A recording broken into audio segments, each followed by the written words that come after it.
नमस्कार शेतकरी मित्रांनो, शेतकऱ्यांसाठी कर्जमाफी म्हणजे एक पुढच्या पडतीच्या काळात किंवा रखडलेले कर्ज वगैरे या सगळ्या गोष्टींसाठी अतिशय उपयुक्त ठरणारी योजना असते। आता कर्जमाफी संदर्भात मागच्या 2 वर्षांपासून खूप काही घडामोडी ऑलरेडी घडलेल्या आहेत। मग ते बच्चू कडूंचं उपोषण असो की देवेंद्र फडणवीसांचे आश्वासन असो किंवा एकनाथ शिंदेचे आश्वासन असो, पण आता कर्जमाफी संदर्भात एक नवीन निर्णय आता लेटेस्ट येत आहे। तो कसा आहे ते अगदी थोडक्यात जाणण्याचा प्रयत्न करणार आहोत।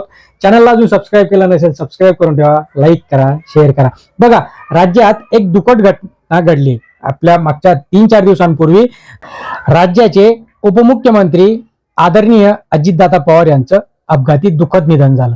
आता प्रत्येक वेळेस काय असतं, 2017 साली ज्यावेळेस कर्जमाफी देण्याचा निर्णय झाला त्यावेळेस त्या कर्जमाफीसाठी छत्रपती शिवाजी महाराजांचं नाव देण्यात आलं। मुख्यमंत्री देवेंद्र फडणवीस यांच्या काळातील ही गोष्ट आहे। आता दुसरं म्हणजे ज्यावेळेस उद्धव बाळासाहेब ठाकरे यांचं सरकार आलं, त्यांनी या योजनेला नाव बदलून किंवा एक वेगळी म्हणजे 2017 सालीची पण होती, जे शेतकरी अपात्र किंवा ज्या शेतकऱ्यांना पैसे आले नव्हते ते शेतकरी देखील कॅरी फॉरवर्ड होत होते। आणि एक परत दुसरी योजना आली ती म्हणजे महात्मा ज्योतिराव कर्जमुक्ती योजना।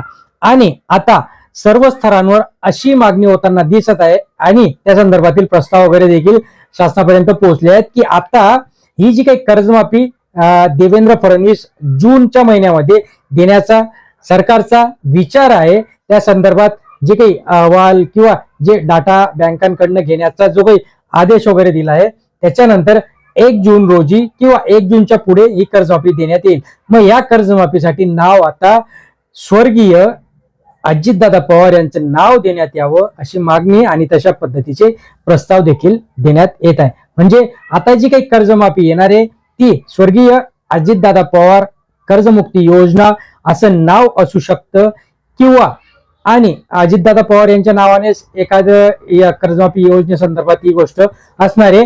पण आता हळूहळू या कर्जमाफीला हालचाली होताना दिसत आहे, या कर्जमाफीसाठी वेग पकडताना दिसत आहे। कारण की एप्रिलच्या एप्रिल पर्यंत हा डाटा बँकांनी देणं आणि राज्य शासनाने त्या संदर्भातील पुढचा 1 महिना घेऊन शेतकऱ्यांना 1 जूनच्या नंतर किंवा पहिल्या आठवड्यात जूनच्या ही कर्जमाफी राज्य शासनाने सांगितल्याप्रमाणे ती नक्कीच होऊ शकणार आहे। मित्रांनो, चॅनलला अजून सबस्क्राईब केलं नसेल सबस्क्राईब करून ठेवा, लाईक करा, शेअर करा।